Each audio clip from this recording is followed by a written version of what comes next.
नमस्कार। अब हम बात करेंगे अनुवाद की सीमाएं और अननुवादिता भाग 3 पर।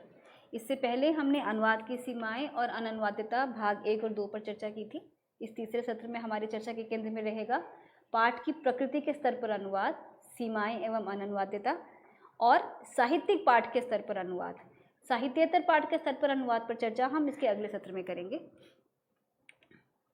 प्रस्तुति का उद्देश्य रहेगा, प्रस्तुत मॉड्यूल को देखने के बाद आप जान सकेंगे कि पाठ की प्रकृति के स्तर पर अनुवाद तथा अननुवादिता से क्या अभिप्राय है, साहित्यिक पाठ के अनुवाद की सीमाएं क्या क्या है, साहित्यिक पाठ के अंतर्गत कौन कौन सी विधाएं आती हैं तथा उनके अनुवाद की समस्याएं क्या क्या हैं और क्या साहित्यिक अनुवाद संभव है अथवा नहीं। अनुवाद की सीमाएं और अननुवादिता विषय को हमने 4 मॉड्यूल में बांटा है। इससे पिछले मॉड्यूल में हमने चर्चा की थी सामाजिक सांस्कृतिक संदर्भों का अनुवाद, सीमाएं एवं अननुवादिता, जिसके अंतर्गत हमने लोकोक्ति मुहावरों का अनुवाद और अनुवाद की स्थानीय परक सीमाओं की चर्चा की थी और साथ ही अनुवाद की विभिन्न रणनीतियों की ओर भी संकेत किया था।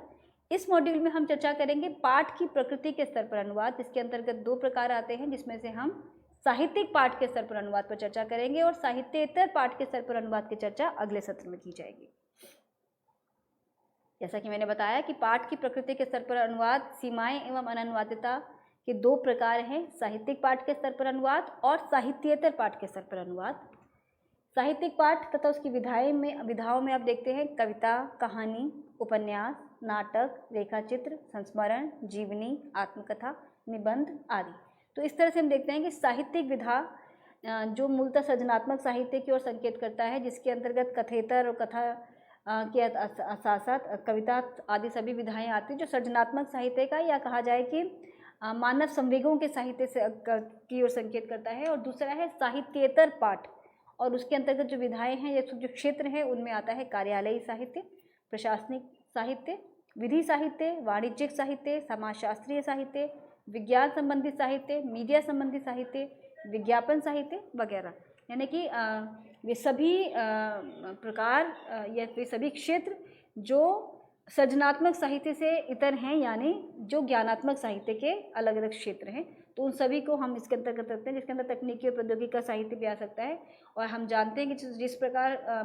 ज्ञान का दायरा बढ़ता जा रहा है, उसी तरह ज्ञान की नई नई विधाएं, नए नए क्षेत्र भी आए दिन नए नए क्षेत्र इंट्रोड्यूस हो रहे हैं। उसी आधार पर हम देखेंगे किस प्रकार ये साहित्येतर पाठ की जो रेंज है वो भी बड़ी होती चली जाती है। साहित्येतर पाठ पर हम चर्चा क्योंकि अगले सत्र में करने वाले हैं, और इस सत्र की चर्चा के केंद्र में रहेगा साहित्यिक पाठ और उसके स्तर पर अनुवाद और अननुवादिता की समस्या।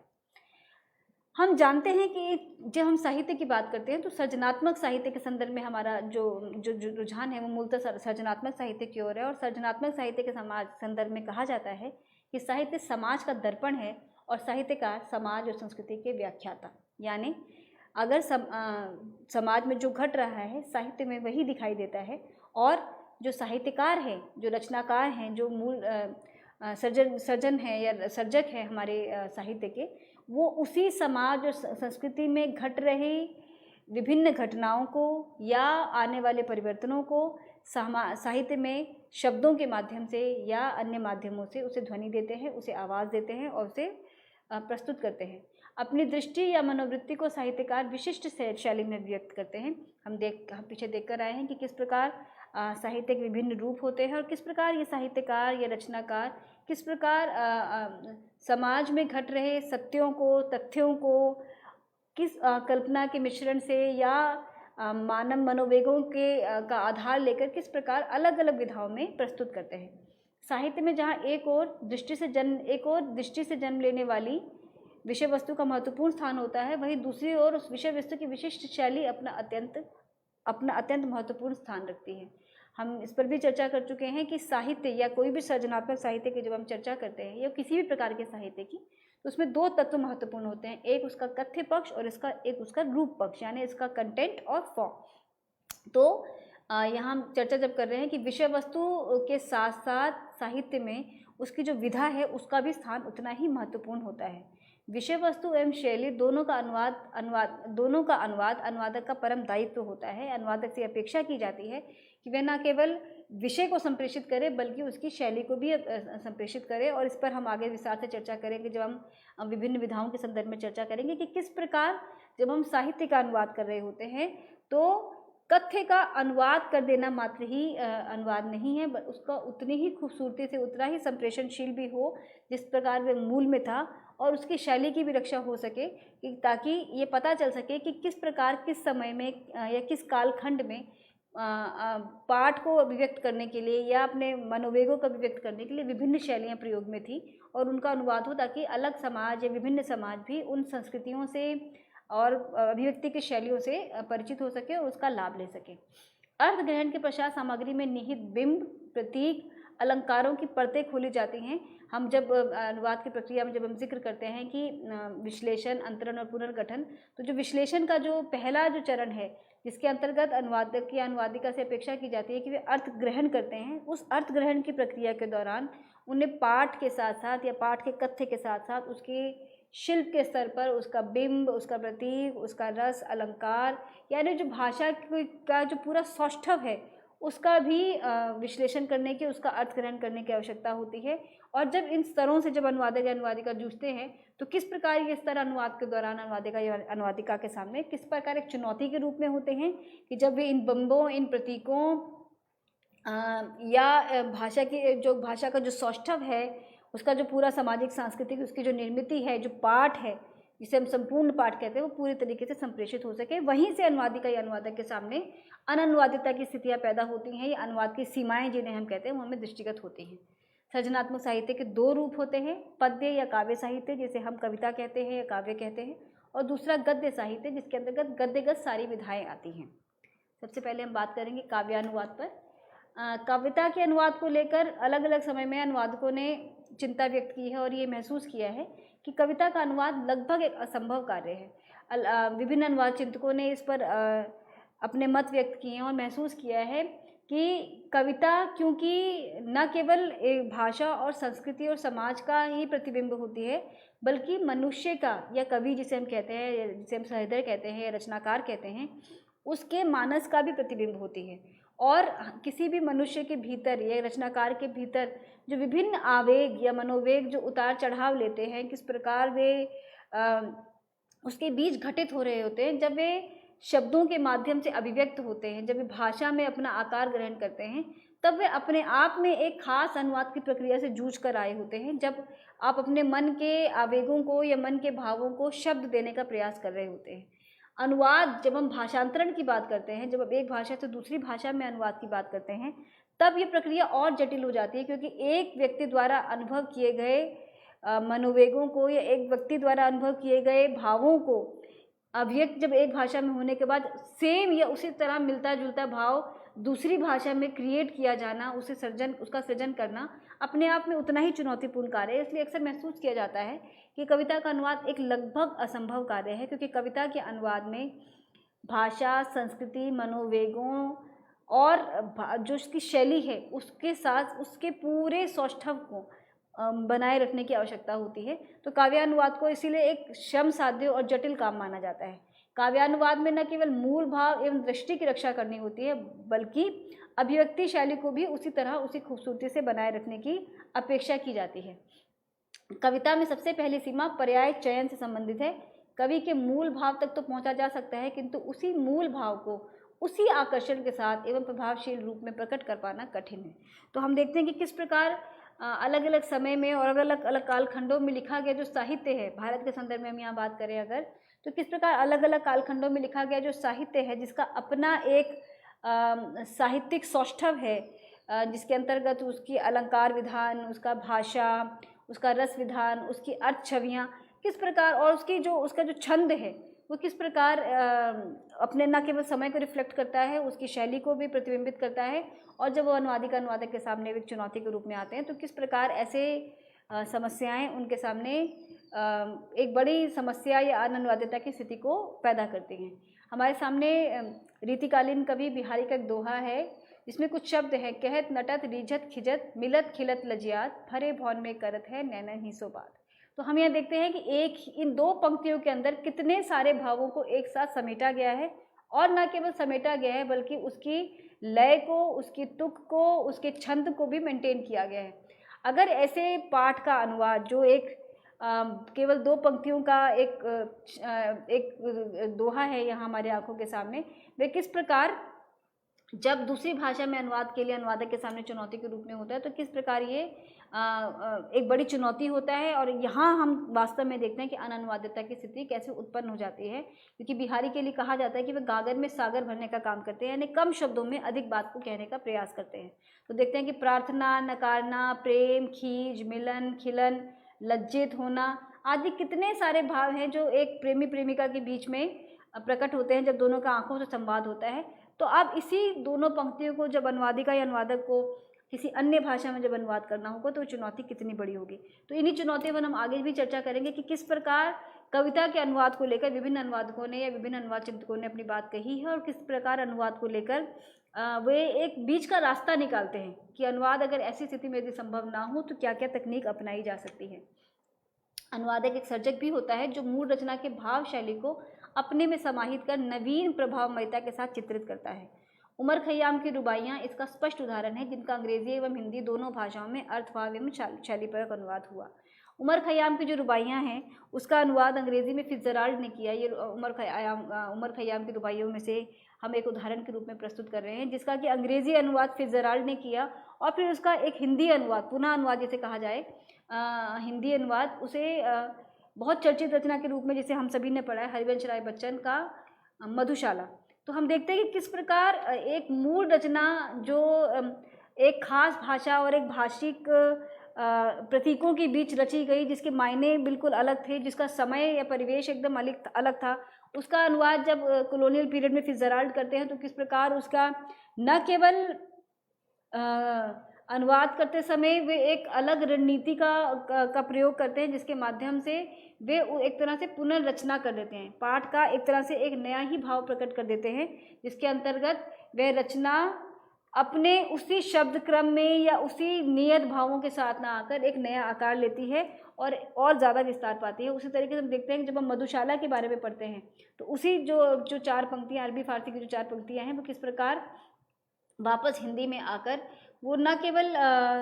एक नई रचना को जन्म देती हैं, जो एक तरह से पुनर्सृजन का उदाहरण है या न्यू राइटिंग का उदाहरण है, जिसका जिक्र सुजीत मुखर्जी करते हैं। तो हम देखते हैं कि अनुवाद में, कविता के अनुवाद में जो ये रणनीति है, जो वास्तव में अनुवादिका अनुवादक के सामने बहुत बड़ी चुनौती के रूप में होती है, क्योंकि अगर वह एक छंदबद्ध रचना है या एक खास शैलीबद्ध रचना है, उसका अनुवाद यदि संभव नहीं है, तो ऐसी स्थिति में अनुवादक या अनुवादिका कौन सी रणनीति अपनाते हैं और किसके माध्यम से उस पाठ को पुनर्सृजित करते हैं, उसका पुनर्निर्माण करते हैं। तो जब मैंने इसका उदाहरण दिया उमर खयाम की रुबाइयों का, जिसका कि अंग्रेज़ी और हिंदी अनुवाद हमारी स्क्रीन पर हम देख सकते हैं, अंग्रेज़ी अनुवाद फिट्जराल्ड और हिंदी अनुवाद मधुशाला के रूप में हरिवंश राय बच्चन का है। उसी प्रकार अनुवाद की कविता के अनुवाद को लेकर जो अक्सर एक बहस रही और कविता के अनुवाद को लेकर जो अननुवादिता की जो समस्या रही, उसको भी विभिन्न अनुवादकों ने अलग अलग तरीके से अपने रास्ते निकालने की कोशिश की है। जैसे कि अगर हम 19वीं सदी में बात करें, एजरा पाउंड ने जब 8वीं सदी के चाइनीज़ पोइट्स का जब ट्रांसलेशन किया या चीनी कविता का जब उन्होंने अनुवाद किया, तब उन्होंने ये महसूस किया कि 2 विभिन्न कालखंडों में ही नहीं, बिल्कुल 2 अलग परिवेशों की कविताएं जब उनको हम एक नए समय में, बिल्कुल अलग परिवेश में, बिल्कुल अलग कालखंड में जब उसकी ज़रूरत को हम महसूस करते हैं, तो बहुत संभव है कि हम उसकी जो शैली है उसका निर्वाह ना कर पाएँ और उसकी शैली ना बच पाए। तो उसके लिए वो एक नई तकनीक की बात करते हैं। कहते हैं कि अगर अनुवाद में, कविता के अनुवाद में यदि उसका भाव भी बच जाता है तो वह भी एक तरह से अनुवाद है, अनुवाद संभव हुआ है, जिसमें वो मेटापोइया, फोनोपोइया और लोगोपोइया जो उनके टेक्निकल टर्म्स हैं पोइट्री के अनुवाद के संदर्भ में, वे कहते हैं कि अगर ऐसे अनुवाद में अगर लोगोपोइया यानी कविता का बुद्धि तत्व यानी उसका जो भाव तत्व है वह भी बच जाता है तो भी अनुवाद संभव है। तो ये जो अननुवादिता की स्थितियां हैं, ये किस प्रकार अनुवादका या अनुवादकों ने इससे जूझने का प्रयास किया है। उसी तरीके से जब ऑक्टेवियो पाज की बात करते हैं, जो 19वीं सदी के ही महत्वपूर्ण कवि हैं,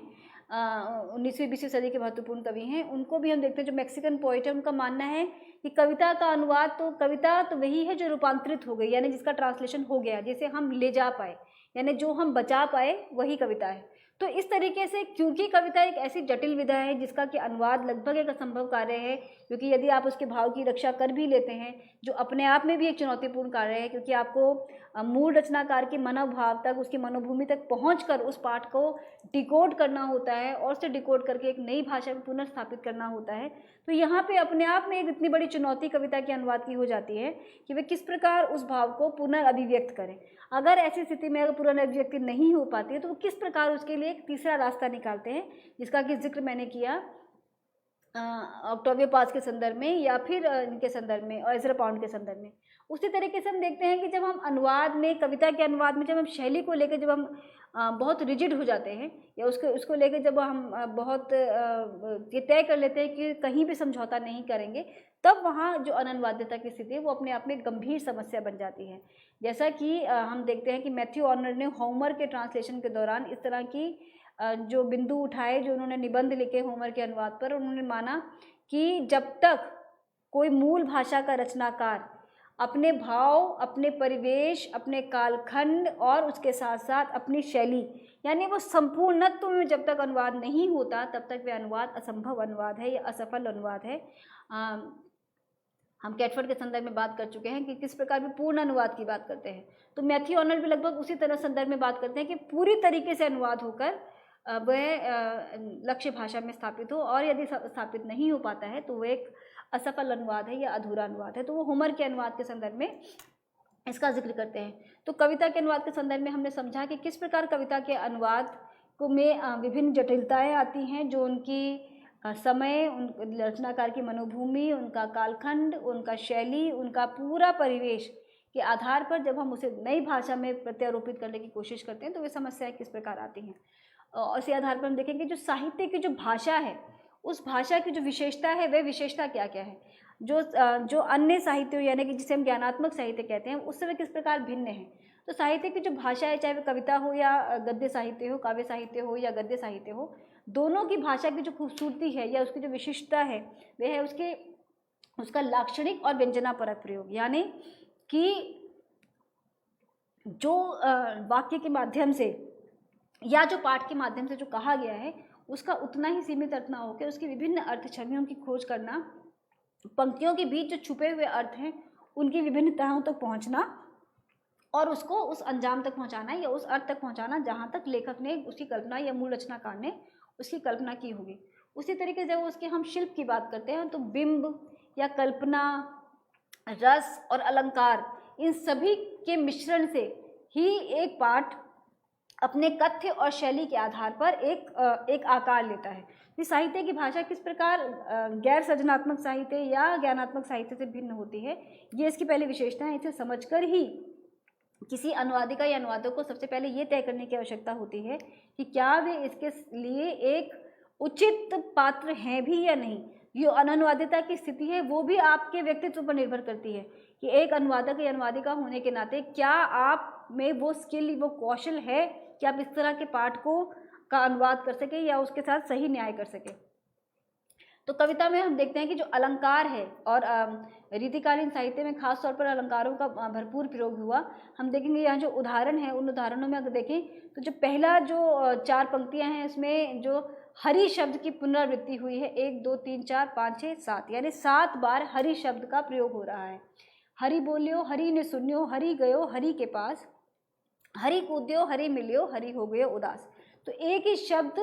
किस प्रकार अपने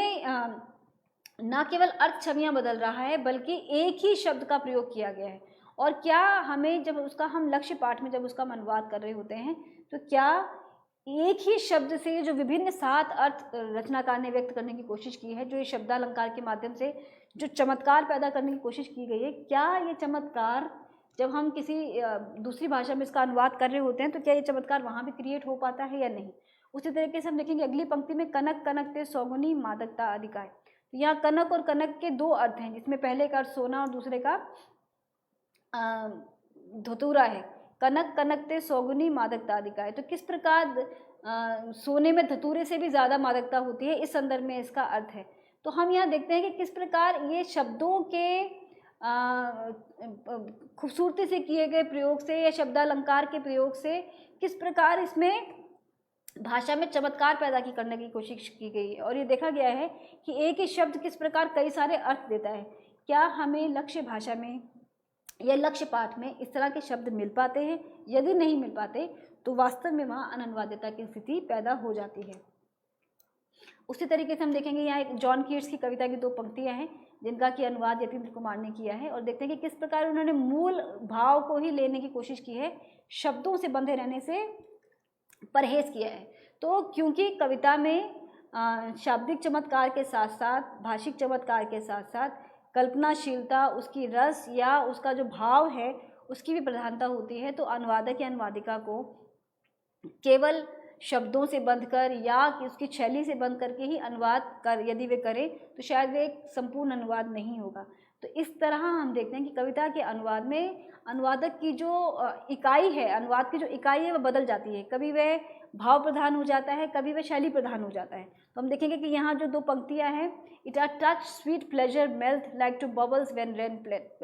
पेटलेट। तो हम देखते हैं उसका अनुवाद उन्हें आनंद मधुर तो गल जाता छूने से, पानी में जाते फूट बगुले जैसा। तो किस प्रकार केवल भावों को पकड़ के रचनाकार ने, जिसको हम कह सकते हैं कि लक्ष्य भाषा का रचनाकार यानी कि अनुवादक या अनुवादिका, किस प्रकार उसके भाव को ग्रहण करके उसका अनुवाद करने का प्रयास किया है। उसी तरह कविता का अनुवाद को लेकर जैसा मैंने कहा कि विभिन्न रणनीतियाँ हो सकती हैं जब इस तरह की अननुवाद्यता की स्थितियाँ अनुवादक के सामने जब आती हैं, और इस तरह की अननुवाद्यता की स्थितियों को यदि हम ये तय कर लें कि उसकी शैली का भी अनुवाद होना या उसके संपूर्णत्व का अनुवाद होना अनिवार्य है, तब यह अननुवाद्यता की स्थिति ज़्यादा जटिल हो जाती है। यदि अनुवादिका या अनुवादक पाठ की प्रकृति के हिसाब से, पाठ की ज़रूरत के हिसाब से, और जिस खास समय में हम उसका अनुवाद कर रहे हैं, जिस खास उद्देश्य से हम उसका अनुवाद कर रहे हैं, यदि हम इसका अनुवाद इस उद्देश्य से कर रहे हैं कि हम उस शैली को स्थापित करना चाहते हैं या उसका विश्लेषण करना चाहते हैं, उस पर बात करना चाहते हैं, तब तो ये समस्या अलग तरह की है। लेकिन यदि हमारा उद्देश्य भाव का अनुवाद करना है, जिसका कि बहुत ही खूबसूरत प्रमाण हमें रामकथा के संदर्भ में देखने को मिलता है, जिसकी मूल रचना वाल्मीकि रामायण को मानते हैं, लेकिन आज भी निराला की राम की शक्ति पूजा तक हमें उसकी विभिन्न रचनाएं देखने को मिलती है, विभिन्न पुनर्रचनाएं देखने को मिलती हैं, कहा जाए कि खूबसूरत अनुवाद देखने को मिलते हैं, क्योंकि वहाँ पर जो मूल रचनाकार ने जो कथ्य कहा है उसी को संप्रेषित करना अनुवादक या अनुवादिका का उद्देश्य है, जो अपने अपने कालखंड में, अपने अपने समय में, अपनी अपनी सामाजिक, धार्मिक, राजनीतिक, आर्थिक परिस्थितियों को ध्यान में रखते हुए उसका पुनर्निर्माण किया जाता रहा है। तो हम यहाँ देखते हैं कि हमारा मूल भाव क्या है, हमारा मूल उद्देश्य क्या है। अगर अनुवादिका या अनुवादक को अपना मूल उद्देश्य स्पष्ट हो जाता है तो वे इस तरह की अननुवाद्यता की जो स्थितियाँ हैं उनसे भी जूझ सकते हैं। अब हम बात करेंगे गद्यानुवाद के संदर्भ में, क्योंकि कविता साहित्य के 2 प्रकार, काव्यानुवाद और गद्यानुवाद। तो अब हम गद्यानुवाद पे बात करेंगे, जिसके अंतर्गत वे सारी विधाएं आती हैं जिसका कि हमने अभी जिक्र भी किया, कहानी, उपन्यास, नाटक, संस्मरण, रेखा चित्र, आत्मकथा, जीवनी, रिपोर्टाज आदि। तो हम देखते हैं कि गद्य के अनुवाद में भी विशेष सावधानी बरतने की ज़रूरत है, क्योंकि साहित्य की भाषा की जब हम बात करते हैं तो लक्षणापरक भाषा, व्यंजनापरक भाषा, बिंबों की प्रधानता, कल्पनाशीलता, भाषा में आरोह अवरोह, रस की प्रधानता, ये कविता और कहानी में समान रूप से है। ये कहा जा सकता है कि कई बार एक कहानी में, कविता में ज़्यादा मात्रा में हो जाता है, और कई बार एक कहानी में या उपन्यास में या नाटक में भी इसका जो प्रयोग है वो उसकी विषय वस्तु के हिसाब से बदलता है। तो जब हम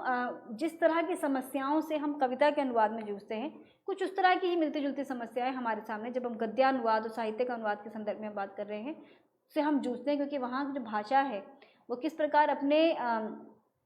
अर्थों, अपनी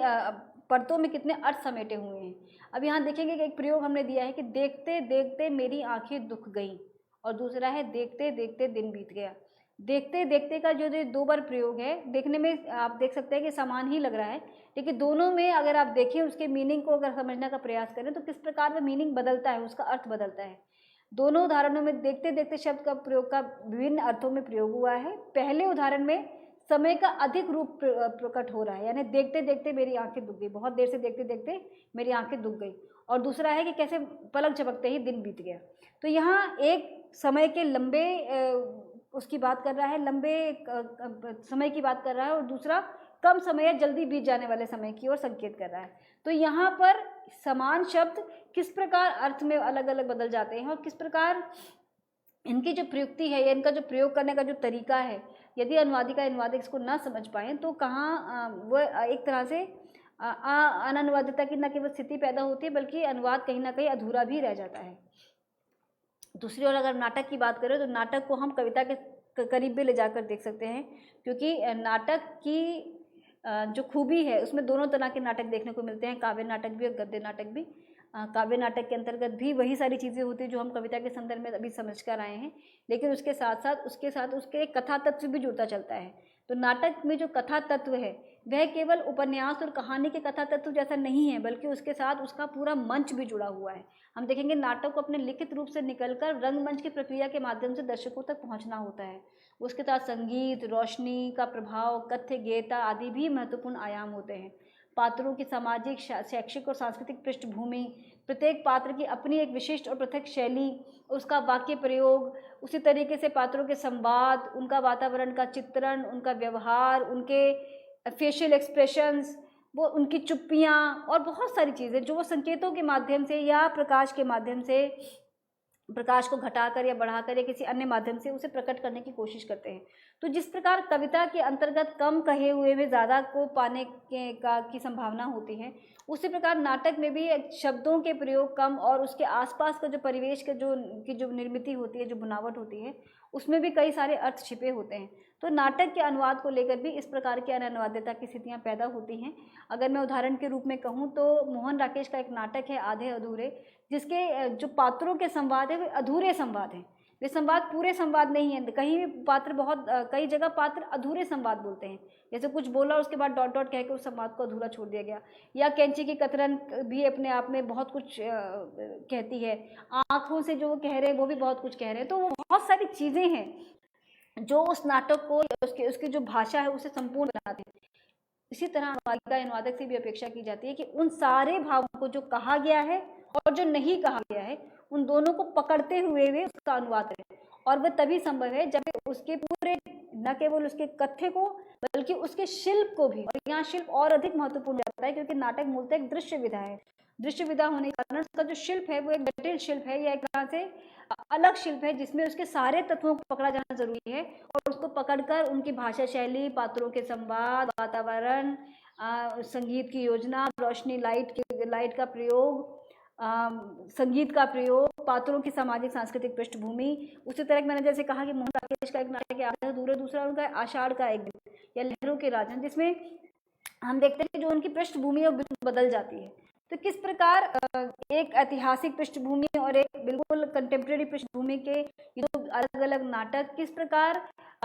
उस पूरे परिदृश्य में भी एक परिवर्तन खड़ा कर देते हैं और किस प्रकार अनुवादक के सामने ऐसी समस्याएं अननुवादिता की स्थिति तक पहुंच सकती है जिनसे उन्हें बहुत खूबसूरती से डील करने की आवश्यकता होती है।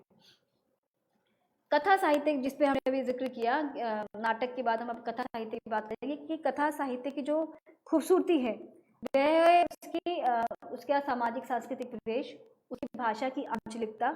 और खासतौर पर अगर हम अस्मितावादी साहित्य की बात करें तो अस्मितावादी साहित्य और उसकी संवेदनशीलता, भाषा की लाक्षणिक और व्यंजना शक्ति, भोगे हुए यथार्थ की भाषा बनाम मानक भाषा, लोकोक्ति मुहावरों का प्रयोग, शैलीगत विशिष्टता आदि। तो हम देखते हैं कि जो कथा साहित्य है, मूलतः कथा साहित्य का उद्देश्य मानक भाषा, या कहा जाए कि जो जिस तरह की भाषा हम शब्दकोशों के माध्यम से देखते, जानते और समझते हैं, उससे वे किस प्रकार अलग होती है। अगर हम भाषा की आंचलिकता के दृष्टि से अगर मैं उदाहरण दूं तो श्री लाल शुक्ल का राग दरबारी, फणीश्वरनाथ रेणु का मैला आंचल, राही मासूम रज़ा का आधा गांव, कृष्णा सुगती का जिंदगी नामा, मैत्रेय पुष्पा का चाक, या इस तरह के बहुत सारे उपन्यास हैं, बहुत सारी कहानियां हैं जो उनके आंचलिक परिवेश में बुनी हुई हैं। और जब वे आंचलिक परिवेश में बुनी होती हैं तो उस आंचलिकता के परिवेश में बुने होने के कारण उनका जो शब्दावली है, उनकी जो भाषा प्रयोग है वो भी उतना ही आंचलिक हो जाता है। ऐसे प्रयोगों को जब आप अनुवाद कर रहे होते हैं और ख़ास तौर पर ऐसी भाषा में जब आप उसका अनुवाद कर रहे होते हैं, जैसे मान लीजिए कि आप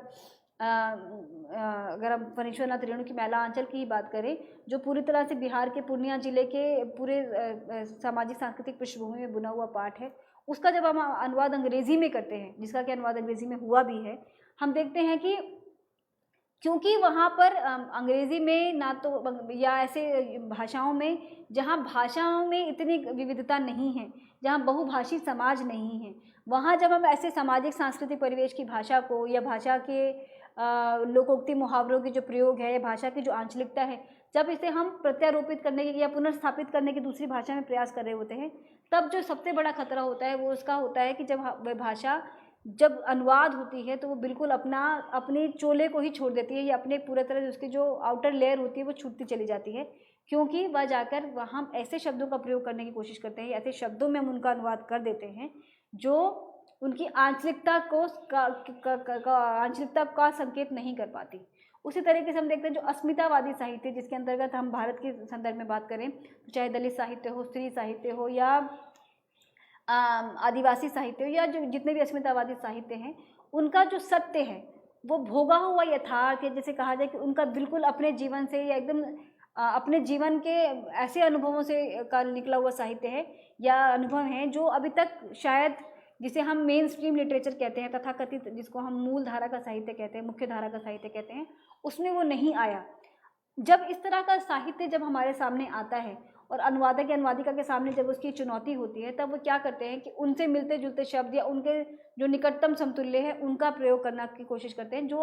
आप कह सकते हैं जो हमारी एक मानक भाषा, जो हमारे शब्दकोशों में या हमारी किताबों में या ज्ञानात्मक साहित्य के माध्यम से जिस भाषा को हम जानते हैं। तो जब ऐसे साहित्य का अनुवाद जब किया जाता है जिसकी कि अपनी विशिष्टताएँ हैं, जिसका कि अपना एक खास शब्द प्रयोग है, जो अपने एक खास स्वरूप में निर्मित है, जैसे बामा है, बामा का संगति है, या हम कहें कि महाश्वेता देवी की रचनाएं हैं जो पूरी तरह वो बंगाल के आदिवासी पृष्ठभूमि की रचनाएं लिखती हैं, या हम कहें राकेश कुमार सिंह का पठार पर कोहरा है, ये इस तरह की बहुत सारी रचनाएं जो कि, या निर्मला पुतुल की कविताएं हैं। तो ये जो विभिन्न रचनाएं हैं जो उनके अपने परिवेश से और उनके ऐसे अनुभवों से जो अभी लार्जर समाज तक या व्यापक समाज तक पूरी तरह खुलकर नहीं पहुंच पाया है, जब ऐसे शब्द अनुवादक अनुवादिका के समक्ष आते हैं, तब वे ऐसे शब्दों का अनुवाद करते समय जिस मानक भाषा का प्रयोग करने लगते हैं, तब वहाँ ये वास्तव में एक अननुवादिता की स्थिति पैदा हो जाती है, क्योंकि अनुवाद में फिर वही जिसका एक डर रहता है कि वे को होमोजेनाइज हो जाने का खतरा पैदा हो जाता है। तो कथा साहित्य का अनुवाद किस प्रकार एक अनुवादक या अनुवादिका के समक्ष चुनौती होता है, उसकी जो भाषा है वो किस प्रकार अपने आप में लक्षणापरक भाषा है, व्यंजनापरक भाषा है, जिसका अपना एक सामाजिक सांस्कृतिक निर्मिति है, जिसके अपने कुछ भाषिक प्रयोग हैं, जिसकी अपनी एक शैलीगत विशेषता है, लोकोक्ति मुहावरों का प्रयोग है। तो वो किस प्रकार ये सारी की सारी भाषा और सारा का सारा जो पूरा सामाजिक सांस्कृतिक भाषिक परिवेश जो निर्मित होता है, वे अगर जो कि एक अनुवादक या अनुवादिका से अपेक्षा की जाती है कि उसे यथासंभव ये लक्ष्य भाषा में पुनर्रचित करें। पुनर्रचित वे तभी कर पाएंगे जब वे इन शब्दों का पूरा तरह से जब उनके पर्याय में ढूंढ लेंगे, जो लगभग एक असंभव कार्य है, क्योंकि ऐसे शब्दों के पर्याय दूसरी भाषा में मिलना इसलिए भी असंभव है क्योंकि एक तो भोगे हुए यथार्थ का सत्य है, दूसरा जब हम दो विभिन्न भाषाओं की बात करते हैं तो वो दो विभिन्न भाषाएं अपने सामाजिक सांस्कृतिक और ऐतिहासिक परिप्रेक्ष्य में बिल्कुल एक दूसरे से अलग होती हैं, जिनके पर्याय मिलना लगभग असंभव कार्य होता है। तो ऐसी स्थिति में अनुवादिका या अनुवादों को इस तरह की प्रॉब्लम का सामना करना पड़ता है, जिसमें अनट्रांसलेटेबिलिटी की समस्या आती है, अनुवाद की सीमाएँ तय हो जाती हैं कि कहाँ का अनुवाद हो सकता है, कहाँ नहीं हो सकता। तो हम इसमें अनुवाद की विभिन्न रणनीतियों के माध्यम से हम ऐसे अनुवाद को या ऐसे पाठ को जो इस दृष्टि से एक जटिल पाठ हो जाता है, उसका सॉल्यूशन निकालने का प्रयास करते हैं, उसका अनुवाद करने का प्रयास करते हैं, और ये प्रयास करते हैं कि किस तरीके से उसको वह संप्रेषित भी हो जाए और मूल संस्कृति का भी कहीं ह्रास ना हो या उसका कहीं नुकसान ना हो। हमने सृजनात्मक साहित्य के संदर्भ में आज बात की, जिसके अंतर्गत हमने कविता के अनुवाद की बात की, कथा साहित्य की बात की। उसके अलावा जो कथेतर साहित्य है, जिसके अंतर्गत रेखा चित्र, संस्मरण, जीवनी, आत्मकथा, रिपोर्टाज आदि विभिन्न विधाएं आती हैं। ये विधाएं भी जो साहित्य की जो मूल विधाएं हैं, जिसमें हम कथा साहित्य के संदर्भ में जब इसको समझते हैं, उससे कहा जा सकता है कि काफ़ी हद तक इसमें समानता है, क्योंकि ये सभी की सभी विधाएं चाहे इसमें कोई कथा तत्व हो या ना हो, लेकिन इसकी जो भाषा की जो प्रयुक्ति है, जिसमें हमने 3 गुण से पीछे गिनवाए थे कि उसकी व्यंजनापरक और लक्षणापरक भाषा, उसमें रस की प्रधानता, बिंबों की प्रधानता या उसमें कल्पनाशीलता की प्रधानता, तो हम देखते हैं कि जो रेखा चित्र हों या संस्मरण हों या जीवनी आत्मकथा या रिपोर्टाज हों, तो हमें इन सभी जो विधाएं हैं साहित्य की, इन सभी विधाओं में हमें वे सभी गुण देखने को मिलते हैं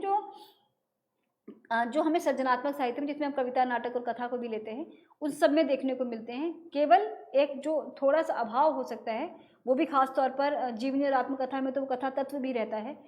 तो ये कई बार केवल थोड़ा सा कथा तत्व का ह्रास या कहीं कहीं जैसे रिपोर्टाज में कल्पनाशीलता का अभाव। लेकिन हम देखते हैं कि ये सारी की सारी विधाएं अपनी भाषिक निर्मिति में या अपनी जो उसकी जो निर्मिति है, उसका जो पूरा स्ट्रक्चर है, उसकी जो पूरी संरचना है, वो कहीं ना कहीं वो सृजनात्मक साहित्य के अंतर्गत ही आता है। इसलिए इसके अनुवाद की जो रणनीतियाँ हैं या इसके अनुवाद की जो समस्याएं या अनुवादिता की जो स्थितियाँ हैं, वे इससे मिलती जुलती ही होती हैं। तो इसलिए जिस प्रकार की अनुवादिता की समस्याएं अनुवादिका या अनुवादक कविता, कहानी या नाटक, उपन्यास में महसूस करते हैं, उसी से मिलती जुलती समस्याएं वे रेखाचित्र या संस्मरणों के अनुवाद में महसूस करते हैं। और हम देखते हैं कि महादेवी वर्मा के जो रेखाचित्र हैं, जो उनके संस्मरण हैं, वो किसी भी तरीके से कथा का जो उनका जो आस्वाद होता है उससे कहीं कमतर नहीं है। उसी तरीके से हम देख रहे हैं जो जीवनियाँ लिखी गई या खासतौर पर जो आत्मकथाएं लिखी गई, और ख़ासतौर पर जब हम कह रही हैं तो अस्मितावादी रचनाकारों ने जो आत्मकथाएं लिखी, तो वो आत्मकथाएं न केवल उनके जीवन का सत्य हैं, बल्कि उनके बीच में वो कथा तत्व भी साथ साथ चलता है, और वो भाषा की जो लाक्षणिकता और व्यंजनापरकता है वह भी साथ साथ चलती है। तो अनुवादिका या अनुवादक को जब अननुवादिता की समस्याएं आती है, तो वह समस्याएं इन विधाओं में भी उसी प्रकार की देखने को मिलती हैं। एक अन्य विधा है जिसे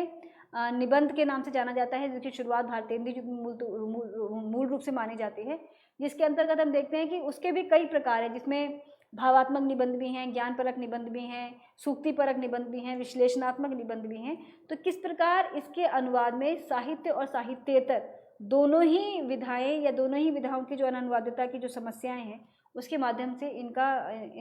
पर विचार किया जा सकता है। इस संदर्भ में जब हम साहित्येतर अनुवाद के संदर्भ में बात करेंगे, तो हम साहित्येतर अनुवाद में साहित्येतर क्षेत्रों में जो अनुवाद की समस्याएं या अनुवादिता की समस्याएं, उसमें भी हम इस पर विस्तार से चर्चा करेंगे। लेकिन जो निबंध है मूलतः, उसमें भी हमें दोनों प्रकार के गुण देखने को मिलते हैं, जैसे कि भावात्मक भी और ज्ञानात्मक भी। तो उसी आधार पर उसकी जो अनुवाद की रणनीति है या अनुवादिता की जो समस्या है, वो उसी तरीके से बदलती है और अनुवादक के सामने चुनौती के रूप में होती है, और अनुवादक को उसी बीच से कोई रास्ता निकालकर उनका समाधान ढूंढना होता है। तो इस सत्र में हमने कथा साहित्य पर और ख़ासतौर पर हमने सामाजिक सांस्कृतिक संदर्भ में क्योंकि हमने चर्चा की है, तो सामाजिक सांस्कृतिक संदर्भ में हमने साहित्य को लिया, और साहित्य के अंतर्गत जो पाठपरक अनुवाद के संदर्भ में हमने गद्यानुवाद, काव्यानुवाद और गद्यानुवाद के अंदर कथा साहित्य और कथेतर साहित्य सभी को समेटते हुए हमने उन सभी बिंदुओं की चर्चा की जो एक अनुवादक या अनुवादिका के सामने समस्या के रूप में आते हैं, और किस प्रकार ये भी जानने की कोशिश की कि किस प्रकार अनुवादिका अनुवादक चाहें तो इन समस्याओं से जूझ सकते हैं, और किस प्रकार विभिन्न रणनीतियों का इस्तेमाल करके वे इनका अनुवाद भी कर सकते हैं और उसे संप्रेष्य भी बना सकते हैं। धन्यवाद, नमस्कार।